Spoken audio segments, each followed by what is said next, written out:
those of you whom I haven't met, my name is Cindy Canarney, and I'm the current board chair for the BEDC.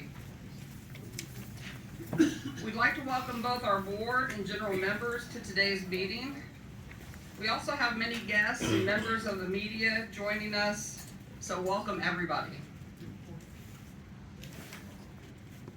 Thank you to today's meeting sponsors, the Bloomington Board of Realtors, and thank you to our 2023 sponsors.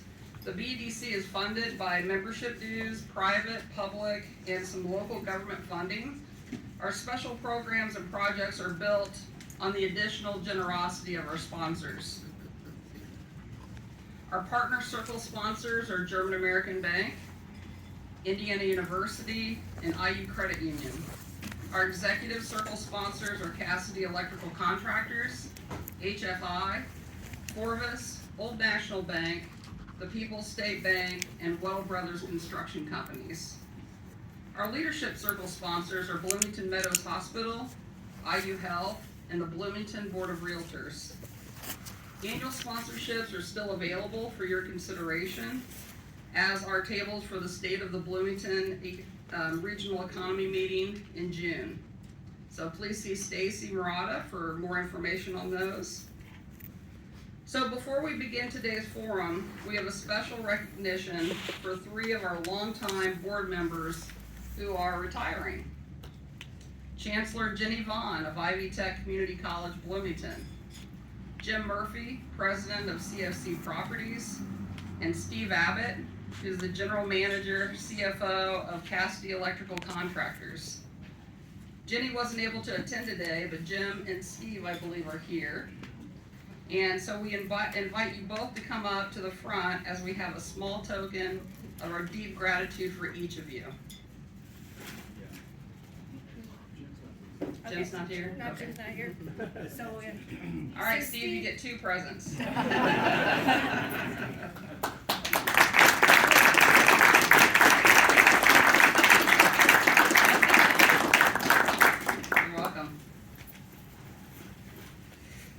Certainly, thank you for your long-standing support of the BEDC. For many years, you've been incredibly generous with your time, expertise, and resources. We would certainly not be where we are today without your leadership. So once again, everyone please join me in thanking Steve, Jim, and Jenny.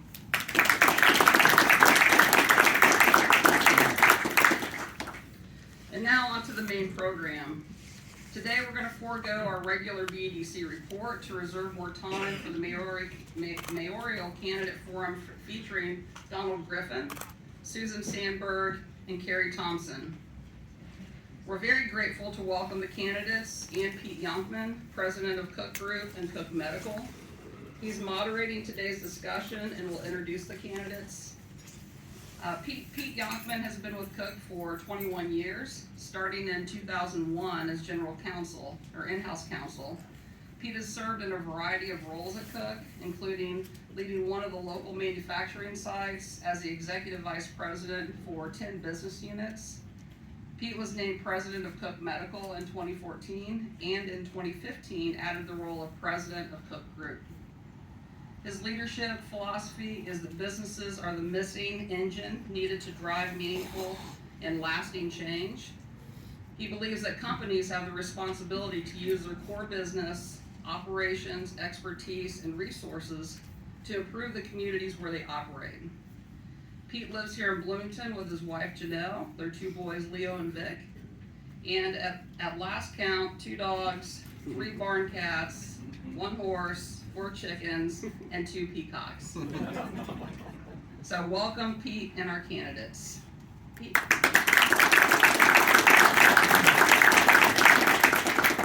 Good morning, everyone. Thank you all for coming. Thank you for joining. Thank you to the BEDC for hosting this event. I'm very appreciative about this opportunity.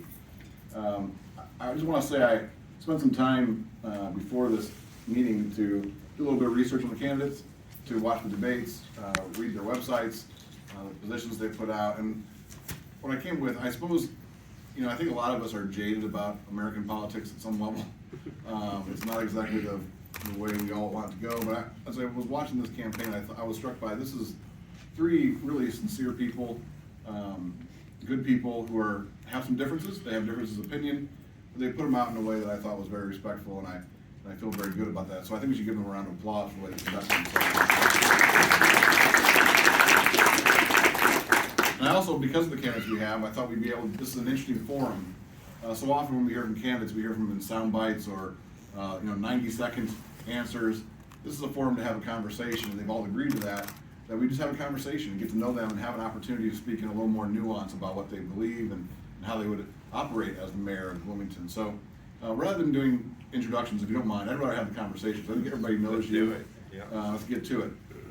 So I did not provide the candidates with questions ahead of time, but I did give them one question to start out. And that question was, tell us what the job description of mayor is and what are the 1 or 2 metrics that we should measure you on of whether you're successful as a mayor. So Susan, you're here first. I'll start with you. Well, certainly the job of the mayor is to manage the public sector at the local government level. And so I would think you would want to look for experience in having legislative participation, in having budget input, and having the means to have the relationships with the individuals who do run things at City Hall. Those are all of our department heads, our personnel. So those are the things that I would certainly look to, and anyone that's going to be managing the public sector, which is of course different from the private sector, different from the nonprofit sector. So experience at that level I would think would be important. The benchmarks that I would like to be judged by are how the personnel responds to you as the leader at City Hall, and how you are able to elevate the morale and the performance level of all the people who provide the services to you. Then the second benchmark would be, will the public actually see improvements in essential city services, which is the primary task of any mayor? How do you find the essential city services? Streets, sidewalks, police, fire, utilities, all the nuts and bolts, the things that the city is responsible for and that your taxes pay for. Thank you. Don? I think first and foremost, I think a mayor is supposed to lead. My job would be to lead our community into a prosperity, being better than where we were before. I think that includes job creation and livability, how people live and how they, and the fact whether or not people want to live here. It's very much like a business, right? The people that are working for you, that are working for the company, which is the city, they should enjoy their jobs and do a great job doing it.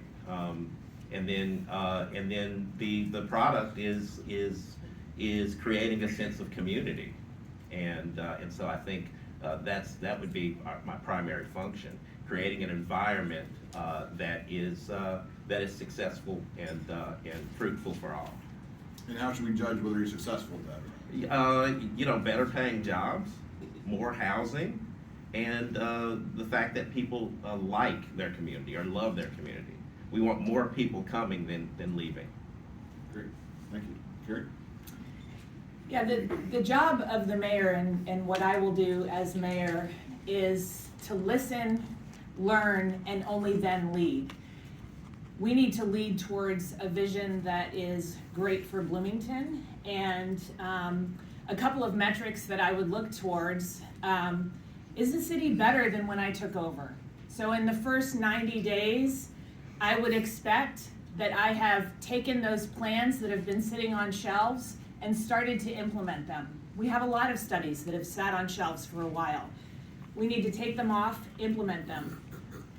Are our relationships better with the city, with the county, with the university, with the state, with the BEDC and the chamber? Are we really a transparent government? And have we implemented steps to open ourselves up? The second measure is to create a culture of continuous improvement. I expect to be held accountable, not to creating a perfect plan and pushing it forward right away, but to create things that are continually improving our community. Are we more prosperous? And by that I mean, are all people more prosperous, not just a few? Do we have the infrastructure that we need to support our city? Are we truly a safe city, or are we still just a relatively safe city? And if I can offer a 2A, I know you asked for 2, I would expect at the end of 4 years that the community could decide whether or not I deserve another 4 years. I expect to be accountable to our people. I expect to have open conversations, and I expect to get your feedback so we can continue to improve the government to be as incredible as our city deserves. Okay, thank you all. So, now I'm gonna start with you. One of the things that if you look at some recent reports that come out, right, and I wanted to focus a lot of this discussion around economic development and issues that affect because of the forum that we're in. But you look at different counties in the state, and some of them are losing population, some of them are gaining population, and it's becoming more increasingly so that only a certain amount of communities are actually gaining population in Indiana. A lot of them are losing population. What do you see, how do you think about that, right? How do you think about what's the right rate of growth for a community? How do you think about whether a community should be growing, should be losing population, gaining population? How do you think about that? Yeah, for you. For me first? Sorry, yeah. As far as my community, Bloomington and Monroe County, I want it to grow. Now, I want it to grow responsibly. I want it to grow and allow our character that's in place that gets people to live here, that gets people to want to live here. But I want to grow it. I'm more concerned with economic growth than actual amount of people, right? I want to make sure that we don't continue this. Right now, we're kind of this community that is becoming this have and have-nots with a shrinking middle. And I think I want to grow, but I want our economic growth. I want more opportunities, better paying jobs, so that people can afford houses. I think it's a good thing that houses appreciate, right? That's a good thing. I think the problem is that less and less people can afford to do that. So housing is going to be one of our biggest things that we're going to have to create, because people are going to continue to come. We can't hold off. We can't stop people and say, you know what, we thought we could only have 25,000 people. You're 2501. Please turn around and go back to Indianapolis. That's just not going to happen. But with I-69, how when that's all done, it's going to be easier to get to Bloomington than it is north side of Indianapolis, or Carmel, or Westfield, or what have you. So we need to realize that Bloomington, it's not going to, growth is going to happen. We have to make sure that we're leading that growth. Can I ask you a follow-up question there? So Sure. you talked about in the beginning, you said we're not losing its essence, or its whatever makes Bloomington Bloomington. What is that? Dude. This is the weirdest town ever. I mean, it's diverse in a way. When I think about diversity, you know, we have different types of religions, different types of races, but it's also, you know, I grew up here. I grew up on the west side of town. In fact, I'm not really a Bloomingtonian until I became an adult. I became a Bloomingtonian, but before that, I lived in Van Buren Park and on the far west side. So I'm one of those Monroe County residents that are getting ready to be annexed, I guess. Sorry, that's a joke. That's a joke. You know, if you're not experiencing going to the opera one night and then going to the county fair, or going to an apple butter festival, or a persimmon thing, then you are missing out on everything that Bloomington and Monroe County has to offer. And so what I'm saying is that's the type of character, the sense of place of being this very, very unique community. I don't think there's anything different. I mean, any other community like Bloomington. And I think we need to lean into that. We need to become iconic by letting people know what kind of community this is. Okay, Does that make sense? Yes. I'm sorry. Yes, thank you. It was very much. long. Susan? Well, Is there a question? economic development is clearly the foundation of any strong community, and I've often said this.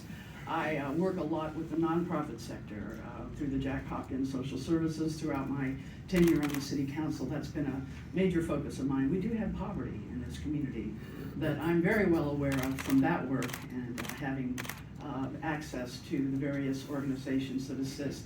But economic development is critical for us to have the funding to be able to assist those who are on the lower end of the economic scale. And livability and the focus on quality of life, that's something that all of us talk about in the public sector. And how do we enhance that in order for you in the private sector and the individuals in the nonprofit sector who are assisting those on the lower end? You know, how do we help you? And I think that's why my focus throughout my campaign and throughout my tenure, 16 years on the city council, dealing with these things, is to make sure that the essential city services are there, because obviously people come here and stay here because of that quality of life. We have, you know, solid public safety, we have emergency response, we're able to maintain streets, sidewalks, all the services, once again, that I've referred to, that make people want to come here and stay here. And so keeping those essential city services well-staffed and well-funded, I think, is a critical piece of the quality of life that, again, will encourage people to stay here. So I agree with you. I think the question is, that's a core part of what the city does. People might be attracted to that. I think that was my question is, what's the right rate of growth in your mind? How do you think about growth in a community like this, right, where you want to keep those things? Growth needs to be planned for. We need to be looking at the trends. We need to be projecting ahead and planning for either a shortage, a shrinking, people leaving, or people growing. That growth needs to be responsible. It needs to be incremental, and it needs to be well-funded. And that means our infrastructure, that means our personnel, our ability to stay up to pace with the growth needs of the community. That requires you to surround yourself with professionals who know how to make those projections and be ready and have the funding available to have that quality of place, that placemaking. Now, I know why I stay in Bloomington. I came to school here and got my undergraduate studies here, and it was the culture. This is a Bloomington that is a very special place in the state of Indiana with respect to Indiana University and all the cultural amenities. We've often said we're a small city with big city amenities.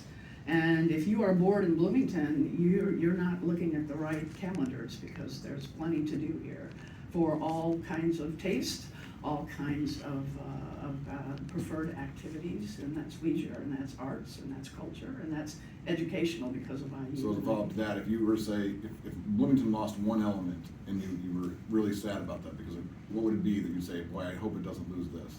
I hope it doesn't lose that diversity of culture. I mean, there is opera, there is country music, there is rock and roll and jazz, and everything in between. And those choices, I think, Bloomington having the multiple amount of choices in our livability and quality of life, I think, would be sad if we lost any of that. Yeah. All right, Karen, I'm gonna turn that to you now. So talk about your view of growth, and then what is it that you think makes Bloomington special? Yeah, I think that we need to attract the growth that we want, not sit idly by and see what's going to happen or where we might fall in the trends. Bloomington is incredible enough that we can attract the specific growth that we want.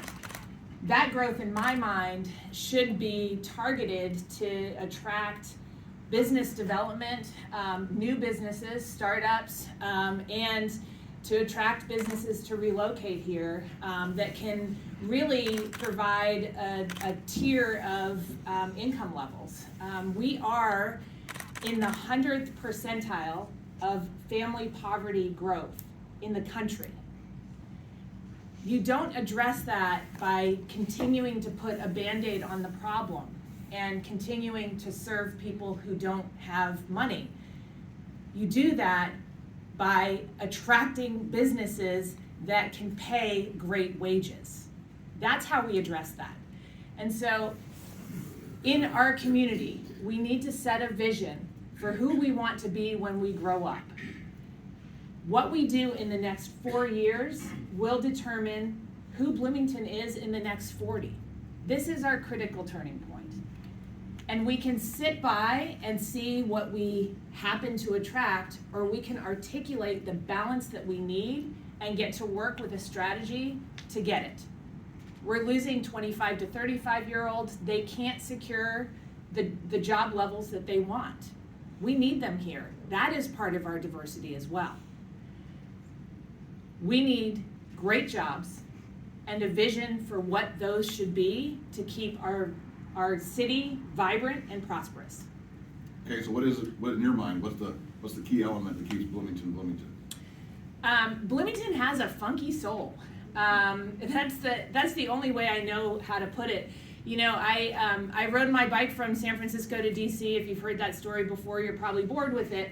But it was the only place in the country that I stopped and said, what is this place? I have to be here. It's hard to put your finger on it exactly, but it is quality of place. It's people who barely know each other, stopping each other on the sidewalk and saying, hey, I saw you at that concert the other night, or were you at this lecture because it was a really interesting concept that I'd like to explore further with you. It's people, it's like grown adults who have game nights together. And it's the independent restaurants and the art scene. It is this balance that you can't point to one thing specifically that creates it, but it is the soul of Bloomington. Okay, well, thank you all. So, next question, this is a economic development discussion. So, as a community, we have limited access and limited resources when it comes to economic development, right? We have tax incentives, we have all sorts of programs, we have grant funds, all sorts of things. But it's a limited pool of resources. And so I think all of you agree that we want to grow in some way. Where do we put those limited resources? So I'll give you an example, right? So we may want to develop economic development for people who are on the lower end of the socioeconomic scale. Or we may want to attract STEM jobs, where there are higher professional jobs. Where would you put your focus and your money and your dollars to work to grow the community in the way that we've talked about? I'm gonna start with you, Carrie. We haven't started with you yet. I'll start here with you.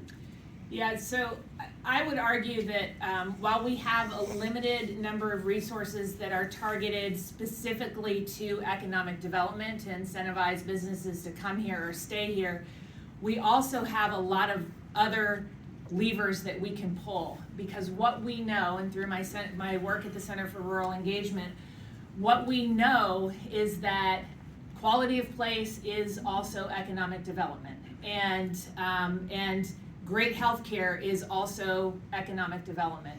And so I think the city needs to look in a more comprehensive way at what it needs to foster the businesses that we want here and to provide that economic development.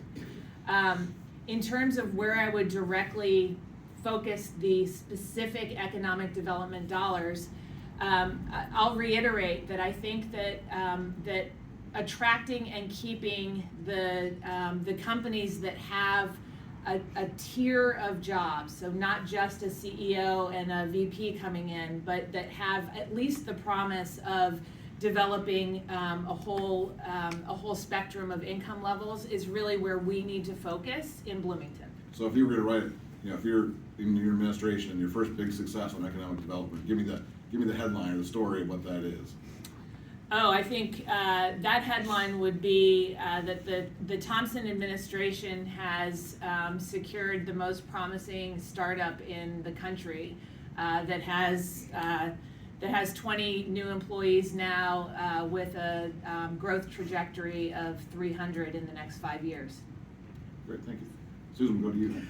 Well, certainly when you take a look at any community and you're trying to develop your economic prosperity, you want to look at your strengths.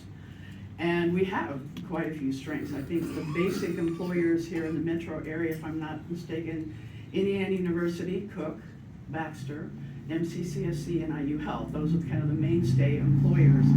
And we have focused on the biotech, biomed industry. We are now putting a focus on our tech industries with our trades district development that John Fernandez and Pat East are gonna be heading up, and I think those are strengths we already have. I see major strengths in the arts that are kind of untapped. Again, we have more arts and artists and people who appreciate the arts in this community than many large-sized cities. I think we could put a little more focus on those as job creators and also creating opportunities in other industries that support the arts. So that would definitely be a newer focus that we might look at. But strength-based is the way to go. Where do we already excel, and how do we do more of that? How do we incentivize? And of course, when you're looking at the public sector, one of my big platform pieces is collaborations and partnerships. The city of Bloomington, we don't create the jobs, but we partner with those of you in the private sector who do. We do that through our limited tools in our toolbox, through tax abatements and incentives, and making sure our UDO is written in a way that helps businesses be as effective as possible. But it's all about collaboration and partnership. The Sandberg administration is not going to take necessarily the credit for all the good work that you do in the private sector in keeping your economy strong, being able to employ more people, have good wages, because good wages is a piece of affordability, right? If people are not able to afford the housing in the community, a lot of that is because our wages are relatively low for the cost of living here. And so that's definitely would be an emphasis of mine in partnering with you in the private sector. How do we improve upon the strengths we already have and even look for new opportunities for new business to take hold? Okay, so give me your headline. Your new mayor, you just had a big success in economic development. What is that?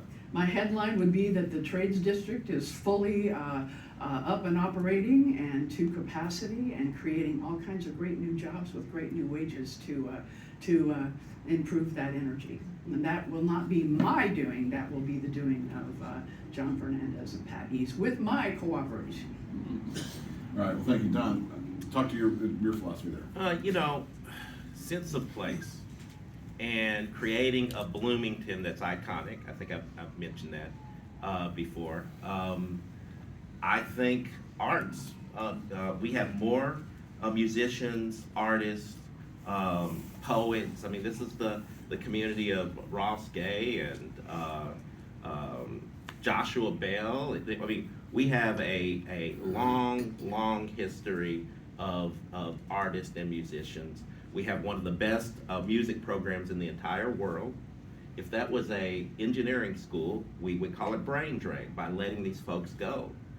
I want to help them foster a community around investment around music and arts and create a sense of place. So we have places for people to perform, places for people to create music and content.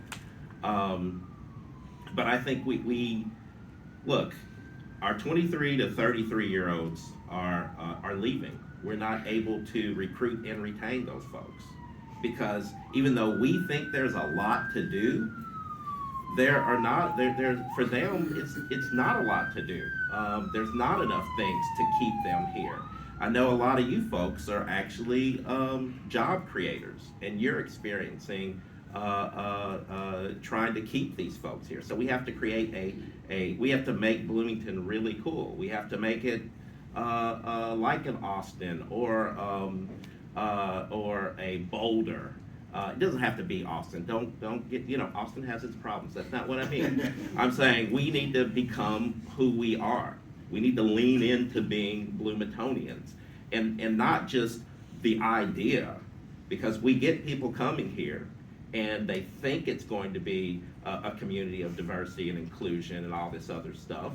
They think it's going to be about sustainability. They think, you follow me? They think that the image that we have is deep, and it's not deep enough.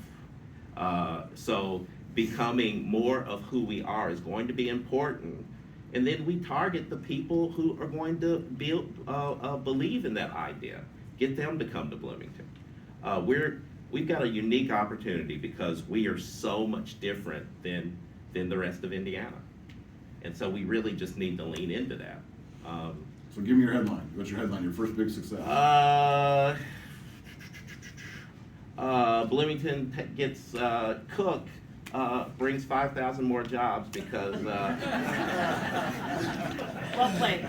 yeah, right. 5,000 more jobs because everybody's knocking on the door to come to Bloomington because it's so awesome. That's what I We're having a little bit hard time finding a house for him. Well, yeah. This is true. Yeah. All right, well, thank you for those answers. I want to actually hit on that topic. You talked about recruiting and bringing people to the community.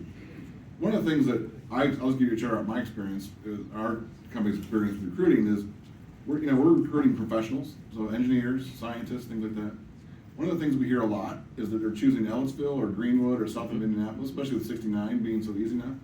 They're choosing other communities because of the cost of living. Sure. The increase in housing costs. The other thing that's disturbing to me is we're talking to younger kids who maybe their first job is working in production for us, and they're saying, we're not coming to Bloomington either because we're not even close to being able to afford that, or it just doesn't represent where we want to be. So you talked about a little bit about this, but I see our higher end professional folks, the higher end paid wages moving away, and I hear people on the starting scale are also moving away. Talk to me a little bit about how you think we should address that issue, because it speaks to the breadth of the opportunity that we're missing as a community. So Susan, I'm going to start with you on that. Well, absolutely, and the type of housing that we find ourselves having shortages in are the types of housing that I believe you are building for your workforce in other counties, in Owen County, Orange County. And so the city of Bloomington, the mayor of Bloomington, with the assistance of the planning staff and the plan commission, we can take a look at our unified development ordinance and see, are we incentivizing the right kind of housing? The housing that the individuals that you're talking about actually want, in starter homes and more affordable homes, and then where can that be built? And so that's kind of part of my plan for how do we get a handle on housing affordability. And housing affordability is what your income allows you to afford, right? And so that's going to be a range. So we need a range of housing options that I don't think we've quite hit on the right formula yet. We're seeing things being built now that are not exactly in line. And Bloomington has always had the issue of being one of the most expensive real estate markets in the state. And I'm not exactly sure why that is and how that is. I want to talk to all of you in the industry. How do we get a handle on more affordability in our housing? Because it is an issue, and people are commuting in from other places where they can find affordable housing and yet, be able to keep the jobs that they want here that you provide. So it is a puzzle. Affordability of housing has been a problem ever since I joined the city council in 2007. It's been an issue that we have struggled with, and we do need to partner with all of you industry professionals who do real estate and who do build things. Let's build the kind of housing that people are needing, and let's try to bring it in affordable rates. And So give me your identify pitch. where- Give me your. You're helping me recruit a new engineer to cook. Give me your pitch about why they should come live in Bloomington. They should come live in Bloomington because Cook is a great place to work, and I would absolutely encourage them to consider that. I would need to work with you on that pitch, but again, I go back to quality of life. Is Bloomington the place that you want to bring your children? Because we have good schools here, we have a good healthcare system here, we have good city infrastructure that is supported by police and fire and our public works. So I'll do my part as long as you in the private sector are able to do yours, and recruiting the best in the private. Okay. So now I'll go to you next. Yeah, more housing is, I want more housing. We all want more housing. But Carmel, people still go to Carmel, right? And it's more expensive than the surrounding communities because they have a sense of place. They are inclusive to everyone. I think right now, Bloomington, a lot of people still see Bloomington catering to students. It's not inclusive. It's not a community that says we're part of everyone. We've got to do a better job to let people know that this is a multi-generational community that's great for all, right? So, because people will pay more to live in a place that they want to live. You'll pay more for coffee. You'll pay twice as much more to go to the coffee place that you want to go to. We need to be that. And I think what's happening is for so long we've been able to say we're really, we're exceptional, and we are. But I think the other communities around us are raising up their quality of life, and we're kind of sitting on our laurels.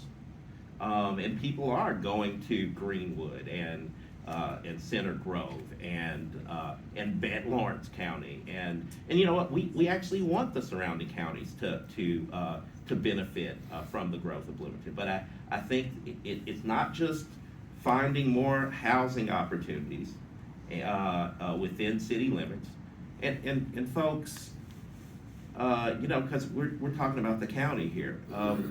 The county has got to play their part when it comes to this affordable housing and housing crisis that we've got, right? They've got to allow more density in the county so that we can have more, you know, different types of homes, so that there can be more quarter-acre houses with picket fences or what have you. Yes, Bloomington, we can help create more different types of housing, the missing middle, whether they're, you know, plexes. Hate that. I know some of y'all hate that word, but it's going to have to happen. More density on lots that are underutilized, a property that the city owns to make it more affordable. You know, because maybe we keep the land, we own the land, or you know, there's all kinds of ways that the actual city of Bloomington can create more housing opportunities. But the county's gonna have to do their part if we're gonna make this all work. Give me your elevator pitch. I'm an employee thinking about moving to Bloomington. What's your elevator pitch? Elevator pitch. Jeez. I don't know. Great place to live. One of the best places to live. Bloomingtonians are different. I don't know. I'm sorry. It's the morning, y'all. Just give me another hour. I'm not a morning person either, so we'll struggle through it together. Carrie? Yeah, I think it's really clear to most of Bloomington that we need housing at all levels. It's not just workforce housing. It's executive level housing. It's the truly affordable housing, and it's everything in between. The average days on market last year for a house last summer, 6. We don't need to do a study to say we have a housing problem. There's not enough inventory here. And that is at all levels. And so we did do in 2020 assessment of what kind of housing we need. We have those numbers. Yes, we've probably changed that some, but the data's there. And it has the ratios of income levels and everything. I have a 5-point housing plan on my website. I won't go through the whole thing now, but we need to have a multi-pronged approach to address this, which includes leveraging the assets that we already have and tapping the places that are underutilized right now. It definitely includes partnerships and an active conversation with our employers and the university about what their plans are and what they're seeing in terms of who they're hiring and what income levels those folks are going to have. It also includes, and I have been talking to developers and builders about what the barriers are in creating the housing that we need. Those folks are our partners, not our enemies. Everybody who lives in a house, it was built by somebody. It was developed by somebody. We need a housing vision for Bloomington that's comprehensive and diverse, and we need a built environment that communicates the livability that we want in our community. We're talking about Carmel now. Well, 30 years ago, people didn't want to live in Carmel. But what Carmel did was create a tangible vision about what they did want and create a zoning code that articulated what they did want instead of just what they didn't want. If we give that long list to our builders and developers, they'll check off that list. But right now, our local developers aren't in the game because they max their financing out, and then they get to the end of a plan commission meeting and they have $200,000 worth of changes. And they don't have any more financing to cover it. Transparency is important. We can ask for the sun, the moon, and the stars. We can get the built environment that we want, that invites people to live here, and our local builders and developers can create that. My pitch: Bloomington is an incredible city. It has every large city amenity that you could imagine without a traffic report, and hopefully we can retain that, and it calls you in to belong. It is a place where you will love to raise your family and retire. All right, thank you all. So one of the things that I see and experience because of the diverse workforce that we have is that there are some folks that we have who love Bloomington. They love the philosophy of it. They love the density of living on a blue line. They love the amenities that it has. Certain other folks just down the road have a completely different worldview. They want sort of, if we ask what they want a house with a picket fence. They want the yard. They want to be able to have a fire in their backyard. They want to, Bloomington is unique in the sense of you couldn't have two more different worldviews very closely linked to the same community. Yeah. So how do you bring that together, right? Because there are just different worlds and different things. And I ask some folks like, I don't even go into Bloomington anymore because it doesn't represent my worldview or what I'm not talking politics here. I'm just talking how I want to live or how I want to think about things. And I don't want to live in a high density environment or the opposite, right? So some folks in Bloomington will say, I don't understand why people want to live more rurally. How do we bring those two things together? Because you only represent the city of Bloomington, you can't solve all that, but at some point we've got to have a connection between those two groups that brings a sense of community. How would you solve that? And I'll start with you, Susan, again. One of the best things I've done for myself lately is attend meetings from an organization called Braver Angels, if you're familiar with it. It's an organization that helps people who are coming from the Democratic Party and the Republican Party to come together and talk about hot button issues, but do it civilly and respectfully and be able to find some common ground. And I think with respect to the differences that you're talking about, rural, urban, the divide, this is where having good collaborations and good relationships with our county colleagues is essential. And this is something that I know has been a problem between the city of Bloomington and the county. And this is something that will be my mission as a Sandberg administration, to mend those fences, to begin having more conversations with our county colleagues about what we do share in common and how we can provide the communities that each of us who represent the constituencies that are different from county to city, how we can work better together in partnership and collaboration. And that is going to be very essential to moving forward to be successful on both ends of that spectrum. Things like the convention center, the controversy over that, where the jail is going to go, housing issues, livability, that people deserve to have choices. Balance, that's one of my favorite words. Not everybody wants to live in an urban, dense place. People do love their rural settings. I come from a rural community. I understand that, and I respect that, and I don't think it needs to be a competition or a clash if the county government officials and the city government officials can just learn how to better communicate. Let me ask you a specific question. Yeah. Is it as simple as just reaching across the table?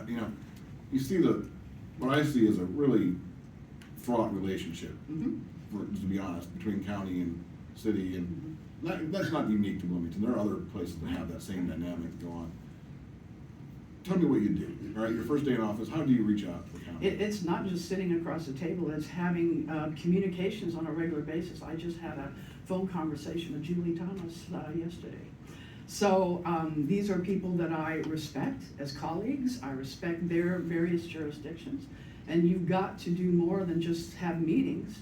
You've got to build those relationships and really come to an understanding. Where are the conflicts? How do we work those through in a collaborative and responsible manner? And understanding that we are going to have different points of view because we serve different kinds of constituents. But those collaborations are critical, and it's not just a matter of having monthly meetings. It's regular contact, regular conversations that are respectful.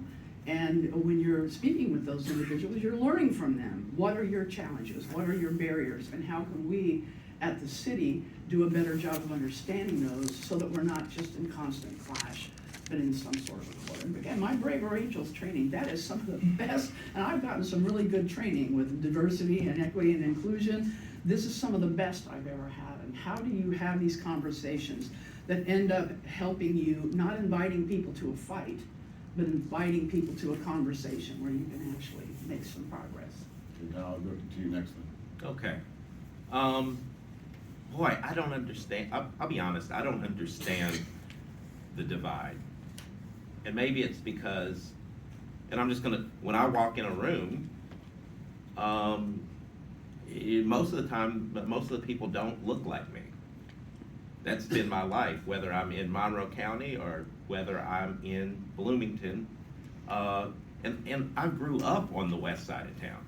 Those are the friends that I'm trying to annex. I mean, the people that I'm trying to annex, some of those are friends that I grew up in school with.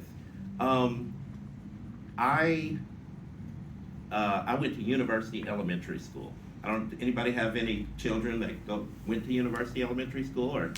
Okay, so what's great about that community, I mean, from day one, you have so many, you're surrounded by a lot of people that don't look like you. But they also don't have, there's this tapestry of different types of people. And I wish we as adults could experience that, of being comfortable with just with being one of many.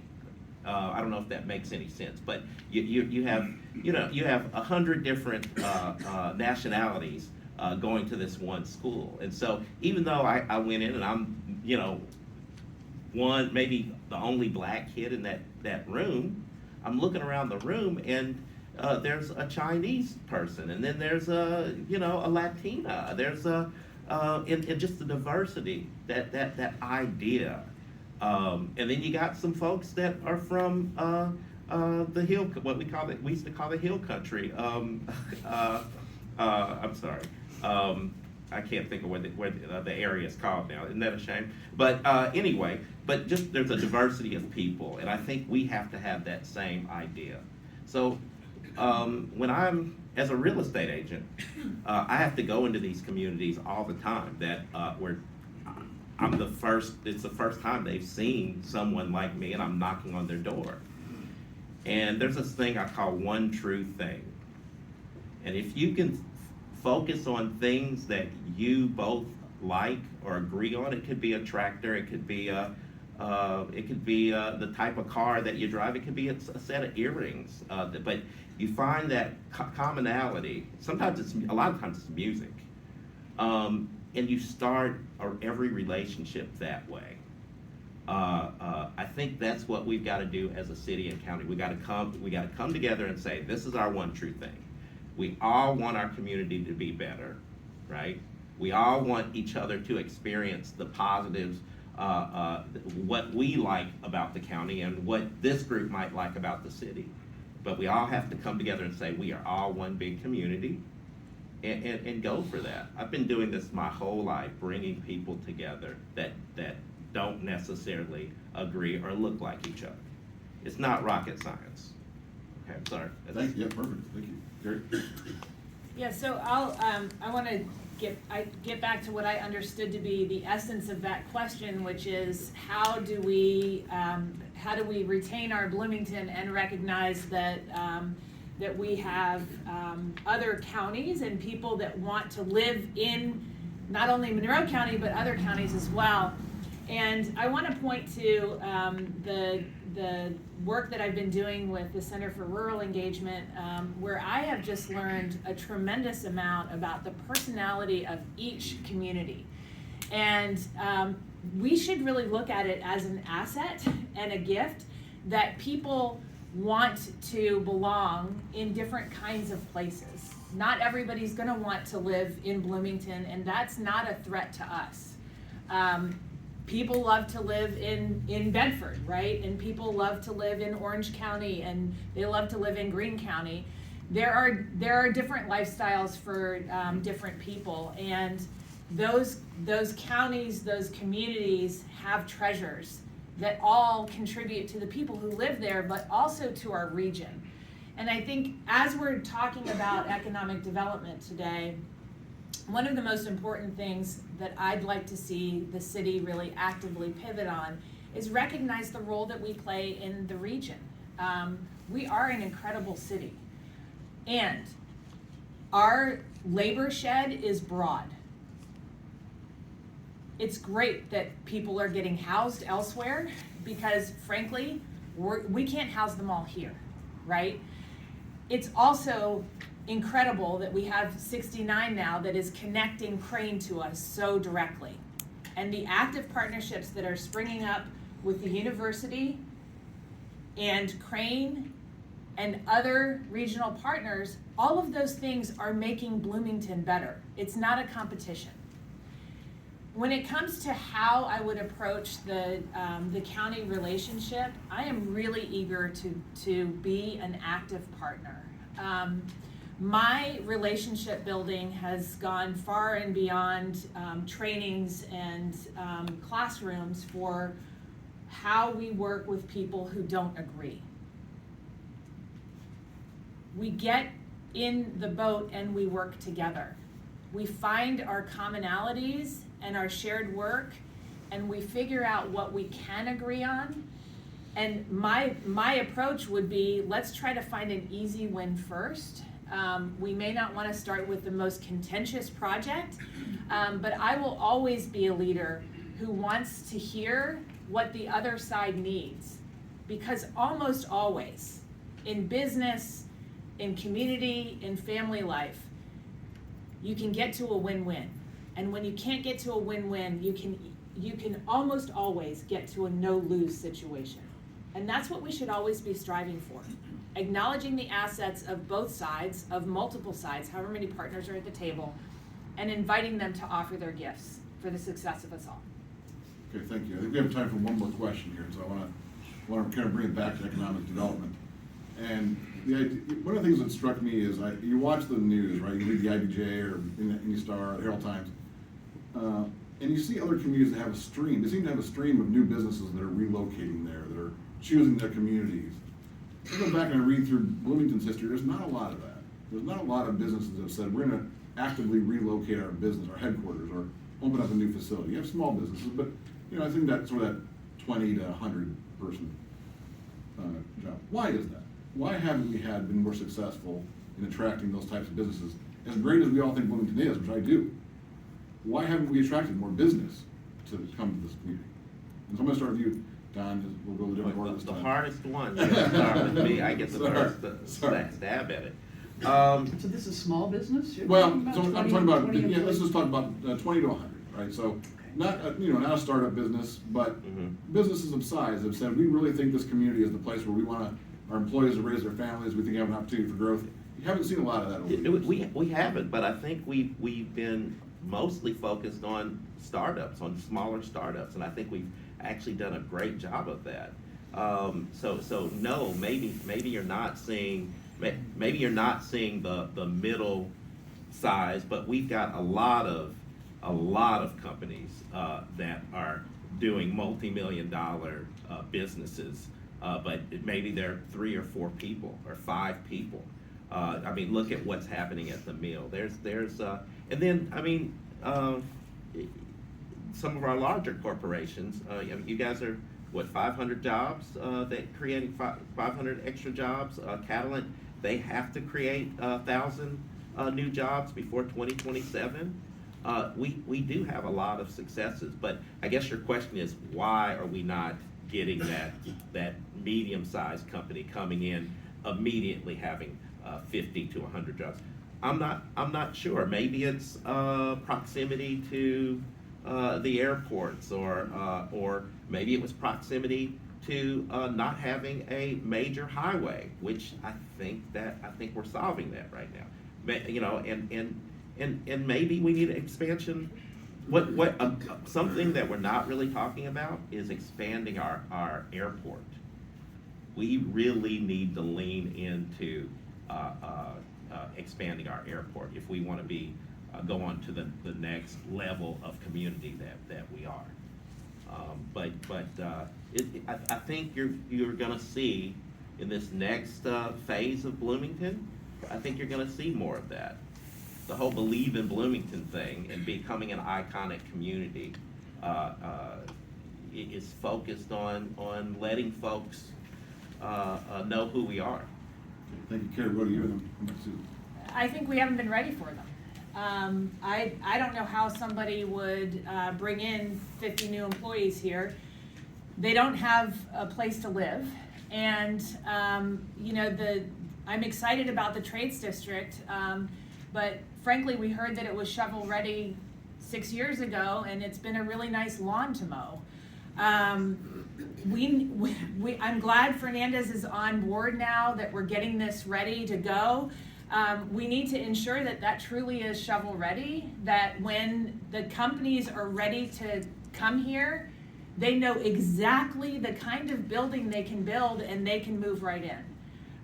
So I would say we can get them. We have to keep all of the various things that we've been discussing here activated and moving forward, but frankly, I don't think we've been ready for them. I'm ready to prepare our community to attract these businesses. Sue? Well, again, this is about knowing our lanes and knowing what our responsibilities are in the public sector and how we can partner and how we can collaborate with the private sector. In my 16 years on the city council, I'm really proud of the fact that I've been able to develop relationships all throughout the terms with the Chamber of Commerce and with the BEDC, who the BEDC is primarily the driver in taking a look at properties and trying to see where there might be shovel-ready places for a new business, and it's their job to reach out and do that recruiting.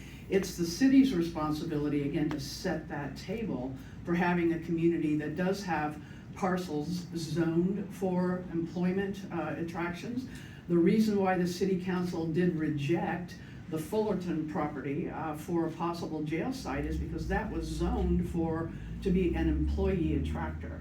And we didn't want to change that zoning because we want to have earmarked property that is available for some sort of business that might be larger and might provide opportunities for the community. So this partnership, it's a delicate dance between what you in the private sector can do, how we in the public sector can assist you, but it does require that open communication, the relationships, and again, I'm proud of the relationships that I've been able to build all throughout my time as an elected official on the city council, to be able to think about these things and set that table so that you in the business community have opportunities for recruiting and growing and bringing in the jobs that, again, are going to help with the affordability factor. The better jobs we have, the more people are going to be able to afford to live here, with the housing as expensive as it is.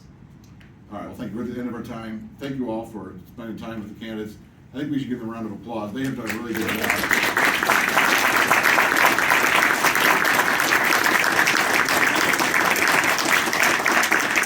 I just want to say, I have tremendous respect for all three of you. Putting yourself out there to run for political office these days is, you must have a little bit of crazy in the back of your mind. Oh, it's anyways. great I don't know. It's a very hard thing to do, and tremendous respect for that. So thank you all, and thank you for being a part of this and having a longer form conversation. I very much enjoyed it. So thank you. Thank you. Nice, thank you. Much appreciated. Thank you. Thank you all. I can't leave because I'm glued to my chair. I didn't do it. All right. Well, we just wanted to say thank you so much to Pete, to Susan, to Donald, to Carrie. For those of us that haven't met, my name is Jen Pearl, and I'm the president of the Bloomington Economic Development Corporation. We really appreciate it.